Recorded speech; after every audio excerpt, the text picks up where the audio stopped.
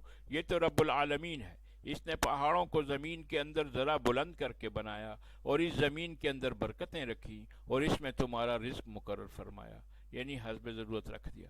یہ سارا عمل 4 دن میں ہوا اور یہ کل 6 دن ہو گئے، اور سوال کرنے والوں کے لیے اس قدر بیان کافی ہے۔ پھر آسمان کی طرف توجہ فرمائی اور وہ دھوئیں کی شکل میں تھا، اور آسمان و زمین دونوں سے فرمایا تم تابعداری کرو خوشی سے یا زبردستی۔ وہ کہنے لگے کہ ہم خوشی سے تابعداری کرتے ہیں۔ پس اللہ تعالیٰ نے 7 آسمانوں کو 2 دن میں بنایا اور ہر آسمان کی طرف اپنے حکم کی وحی فرمائی، اور آسمان و دنیا کو ستاروں کے ساتھ زینت بخشی۔ علاوہ زینت کی حفاظت بھی مقصود ہے۔ یہ سب زبردست جاننے والے کا مقرر کردہ نظام ہے۔ اہل علم کے درمیان اس میں کوئی اختلاف نہیں کہ فَقَضْوَاهُنْ سَبْعَ سَمَاوَاتٍ فِي يَوْمَيْنِ، پس اللہ تعالیٰ نے 7 آسمانوں کو 2 دن میں بنایا۔ اس آیت میں جن 2 ایام کا ذکر ہے یہ ان 6 ایام میں داخل ہیں جن کا ماقبل میں تذکرہ ہوا۔ پس ان آیات سے واضح طور پر معلوم ہو گیا کہ اللہ تعالیٰ نے آسمان و زمین اور جو کچھ ان کے اندر ہے سب کو 6 دن میں پیدا فرمایا۔ اور احادیث بکثرت اس بارے میں وارد ہوئی ہیں کہ اللہ تعالیٰ نے آدم علیہ السلام کی تخلیق سب سے آخر میں فرمائی، اور یہ جمعے کا دن تھا۔ یہ جمعے کا دن جس میں فراغت ہوئی یہ بھی ان 6 ایام میں شامل ہے جو تخلیق کائنات میں صرف ہوئے۔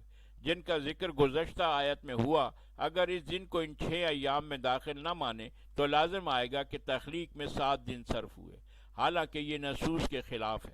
لہذا ابن اسحاق کا جمعے کو یوم سابعہ قرار دے کر ایام ستہ سے الگ ماننا اور ایام ستہ کی ابتدا ہفتہ سے قرار دینا درست نہیں، بلکہ جمعے کا دن ایام ستہ ہی میں داخل ہے اور ان ایام ستہ کی ابتدا اتوار کے دن سے ہوئی، جیسا کہ ہم نے ماقبل میں دلائل کے ساتھ ثابت کیا۔ اور یہ بات کہ جمعے کے دن ہی تخلیق کائنات سے فراغت ہوئی، اس بارے میں اخبار مرفوعہ و آثار موقوف ہم عنقریب انشاءاللہ کسی مناسب مقام میں ذکر کریں گے۔ کس دن کیا چیز پیدا ہوئی؟ اتوار و سوموار۔ علماء سلف کا اس میں اختلاف ہے کہ کون سے دن کیا چیز پیدا ہوئی۔ عبداللہ بن سلام سے مروی ہے کہ اللہ تعالیٰ نے اتوار کے دن اس کائنات کی ابتدا فرمائی، پس اتوار اور پیر کو تمام زمین پیدا فرمائی، منگل اور بدھ کو رزق و خوراک اور پہاڑوں کو پیدا فرمایا، جمعرات اور جمعہ کو آسمانوں کی تخلیق فرمائی، اور جمعہ کی آخری ساعت میں اس سے فراغت ہوئی۔ اس آخر ساعت میں آدم علیہ السلام کو بصفت اجرت پیدا فرمایا، اور یہی وہ ساعت ہے کہ جس میں قیامت قائم ہوگی۔ ابن عباس، ابن مسعود اور دیگر صحابہ کرام رضوان اللہ علیہم اجمعین سے منقول ہے کہ رب تبارک و تعالی نے 7 زمینوں کو 2 دن یعنی اتوار اور پیر کو پیدا فرمایا، اور ان کے اندر پہاڑوں، معدنیات، رزاق، درختوں اور جو چیزیں ان کے مناسب تھی، ان سب کو منگل و بدھ کے دن پیدا فرمایا۔ پھر آسمان کی تخلیق کی توجہ فرمائی، وہ اس وقت دھوئیں کی شکل میں تھا، پس اس کو جسم واحد بنایا، پھر اس کو ٹکڑے ٹکڑے فرمایا، یہاں تک کہ 7 آسمان ہو گئے۔ یہ کام جمعرات و جمعے کو ہوا۔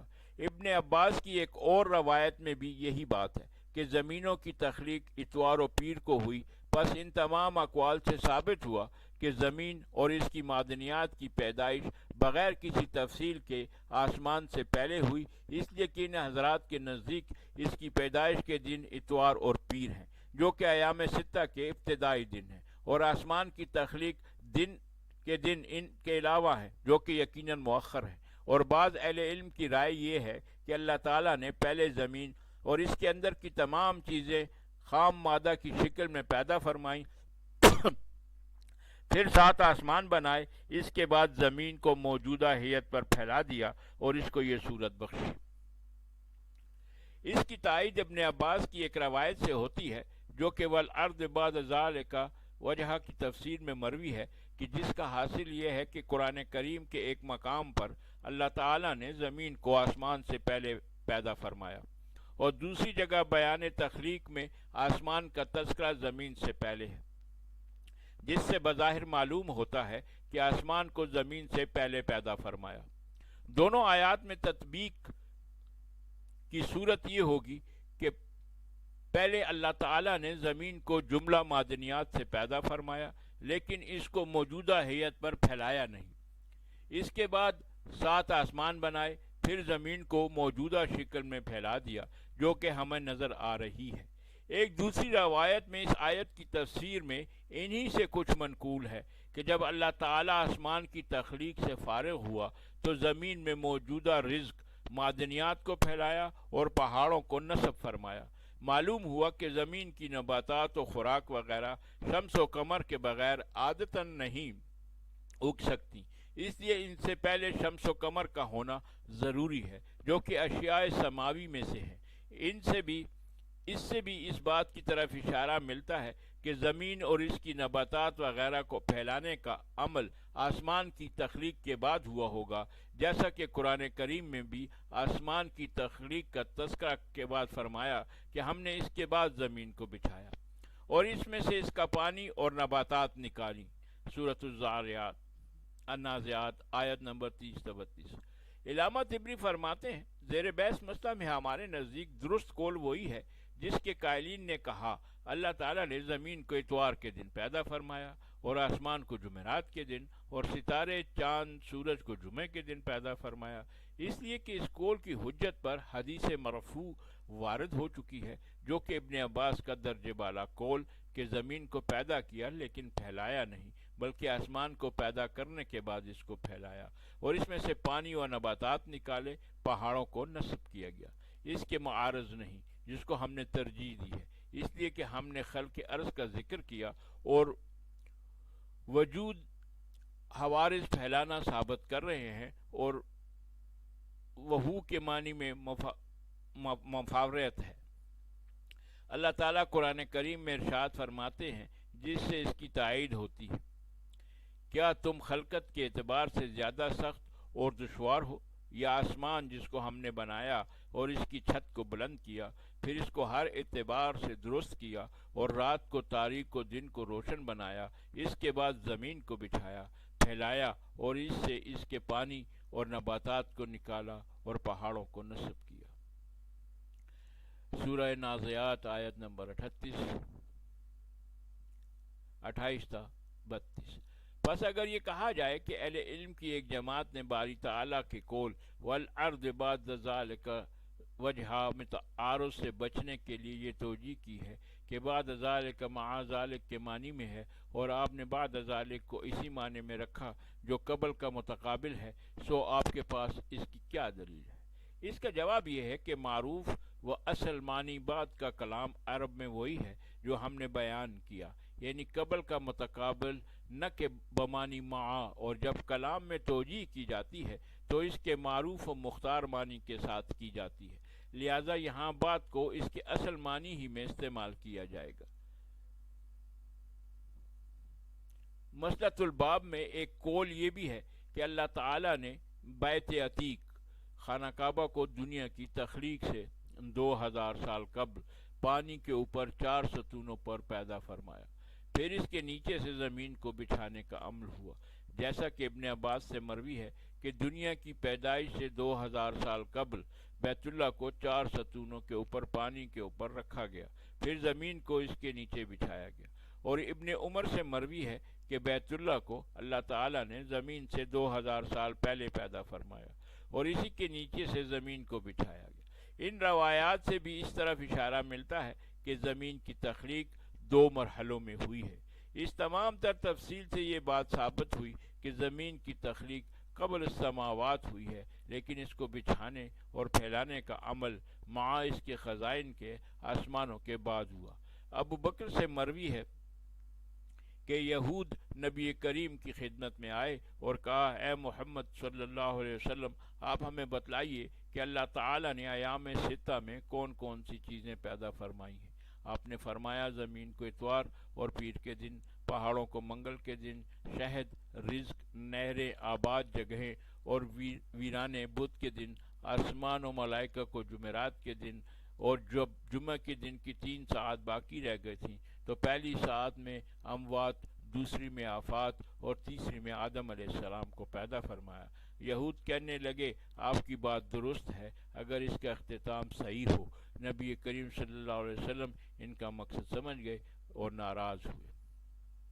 اس پر یہ آیت نازل ہوئی، وما مسنا من تغوب فاصبر علی ما یقولون، ہمیں کسی قسم کی تھکاوٹ نہیں ہوئی اور جو کچھ یہ کہہ رہے ہیں آپ ان پر صبر کیجیے۔ سورہ کاف آیت نمبر 38۔ اگر کوئی یہ اعتراض کرے کہ ماقبل میں آپ نے پرزور دلائل کے ساتھ یہ ثابت کیا تھا کہ زمین کی تخلیق آسمان سے قبل ہوئی، اور اس مسئلہ میں ابن عباس کی روایت کا آپ نے حوالہ دیا، لیکن ابن عباس کی وہ روایت اس کے معارض نہیں جس سے ثابت ہوا کہ آسمان کی تخلیق زمین سے پہلے ہوئی۔ مثلا ابن عباس سے مروی ہے کہ فرمایا، سب سے پہلی چیز جو اللہ تعالیٰ نے پیدا فرمائی وہ قلم تھا، اسے حکم دیا اکتب، لکھ۔ اس نے کہا، اے میرے رب کیا لکھوں؟ فرمایا، تقدیر لکھو۔ پس قلم قیامت تک ہونے والے تمام امور لکھنا شروع ہوا۔ پھر اللہ تعالیٰ نے پانی کے بخارات کو بلند فرمایا اور اس سے 7 آسمان بنائے، پھر ایک مچھلی کو پیدا فرمایا اور اس کی پشت پر زمین کو بچھایا۔ اس مچھلی نے حرکت کی جس کی وجہ سے زمین ڈگمگانے لگی تو پہاڑوں کے ذریعے اس سے استقرار بخشا، پس یہ پہاڑ زمین پر فخر جتلاتے ہیں۔ اور پھر آخر میں یہ آیت تلاوت فرمائی، نون والقلم وما یسطرون، سورۃ القلم آیت نمبر 1۔ نون قسم ہے قلم کی اور اس چیز کی جسے لکھنے والے لکھ رہے ہیں۔ یہاں قلم سے مراد قلم تقدیر ہے۔ اسحاق کے طریقہ میں بھی یہی روایت قدر مختلف انداز کے ساتھ سفیان مروی ہے کہ طریق میں ابن عباس سے مروی ہے کہ سب سے پہلی چیز جو اللہ تعالیٰ نے پیدا فرمائی وہ قلم تھا۔ اسے حکم دیا کہ اکتب۔ اس نے کہا کہ کیا لکھوں؟ فرمایا کہ تقدیر لکھو۔ پس قلم قیامت تک ہونے والے تمام امور کو لکھنا شروع ہوا۔ پھر اللہ تعالیٰ نے ایک مچھلی کو پیدا فرمایا اور پانی کے بخارات کو پیدا فرمایا کہ اس سے آسمان بنایا اور زمین کو مچھلی کی پشت پر بچھایا۔ اس مچھلی میں حرکت و اضطراب پیدا ہوا جس کی وجہ سے زمین ڈگمگانے لگی، تو پہاڑوں کے ذریعے اس سے استقرار بخشا۔ اب یہ پہاڑ زمین پر کھڑے ہوئے فخر کرتے ہیں۔ اور عطا بن صائب کے طریق میں ابن عباس سے مروی ہے کہ سب سے پہلے اللہ تعالیٰ نے قلم کو پیدا فرمایا اور اسے حکم دیا اکتب، پس اس نے قیامت تک ہونے والے تمام امور لکھ ڈالے۔ پھر مچھلی کو پانی پر پیدا فرمایا اور زمین کو اس کے اوپر بچھا دیا۔ جواب: ان تمام روایات کے جواب میں کہا جائے گا کہ ابن عباس کی یہ روایت ان روایات کے معارض نہیں جو کہ ہم نے اپنے موقف میں پیش کی ہیں، صرف سطحی نظر سے بظاہر تعارض معلوم ہوتا ہے، نفس الاثر اور حقیقت میں متعارض نہیں۔ اس جواب کی تائید هو الذی خلق لکم ما فی الارض جمیعا ثم استوی الی السماء فسواہن سبع سماوات، البقرہ آیت نمبر 49 کی تفسیر میں ان سے مروی روایت سے ہوتی ہے جس میں فرمایا کہ اللہ تعالیٰ کا عرش پانی پر تھا سوائے ان چیزوں کے جو اس نے پانی سے قبل پیدا کی۔ پھر جب مخلوق کو پیدا کرنے کا ارادہ ہوا تو پانی سے دھواں نکالا اور اس کو پانی سے بہت بلند فرمایا اور اس کا نام سما رکھا۔ پھر بقیہ پانی کو خشک کیا اور اسے ایک زمین کی شکل میں بنایا۔ پھر اس کے ٹکڑے ٹکڑے کر کے 7 زمینیں 2 دن اتوار اور پیر کو بنائی۔ پس یہ زمین پہلے جس میں واحد شکل میں مچھلی پر تھی، اور یہ وہی مچھلی ہے جس کا ذکر اللہ تعالیٰ نون و قلم کے الفاظ سے فرمایا ہے، یعنی نون سے مراد مچھلی ہے، اور یہ مچھلی پانی میں تھی اور پانی ایک بڑے پتھر پر، اور پتھر فرشتے کی پشت پر، اور فرشتہ چٹان پر، اور چٹان ہوا پر تھی۔ پس مچھلی میں حرکت و اضطراب ہوا جس کی وجہ سے زمین پر زلزلہ آیا، تو اللہ تعالیٰ نے پہاڑوں کو زمین پر نصب فرمایا اور وہ ٹھہر گئیں۔ پس اس وجہ سے پہاڑ زمین پر فخر جتلاتے ہیں۔ باری تعالیٰ کے قول وَأَلْقَ فِي الْأَرْضِ رَوَاسِيَ أَن تَمِيدَ بِكُمْ میں اس سے نصب کیے جانے کا تذکرہ ہے۔ علامہ طبری فرماتے ہیں اس تفسیر روایت سے معلوم ہوا کہ اللہ تعالیٰ نے جب آسمان و زمین کی تخلیق کا ارادہ فرمایا تو پانی سے دھواں نکالا، جس کو کہیں بخارات سے تعبیر کیا گیا ہے، اور اس کو پانی سے بہت بلند فرما کر اس کا نام سما رکھا۔ اس لیے ہر وہ چیز جو کسی چیز کے اوپر ہو اور اس سے بلند ہو تو بلند چیز اس کے لیے سما کہلاتی ہے۔ معلوم ہوا کہ سما سے مراد ان حضرات کی یہ ہے کہ جب آسمان دھوئیں اور بخار کی شکل میں تھا، موجودہ شکل میں نہ تھا، اس کے بعد بقیہ پانی خشک کر کے زمین بنائی گئی، یعنی آسمان کی تخلیق بھی 2 مرحلوں میں ہوئی اور زمین کی تخلیق بھی 2 مرحلوں میں ہوئی، جس کی ترتیب یہ ہے کہ پہلے آسمان کو دھوئیں و بخارات کی شکل میں بمائے معدنیات و خزائن کے پیدا فرمایا، لیکن اس کو پھیلایا نہیں۔ پھر آسمان کی طرف توجہ فرمائی اور انہیں موجودہ شکل عنایت فرمائی۔ پھر زمین کی طرف توجہ فرمائی اور اس کو بچھانے اور پھیلانے کا عمل ہوا۔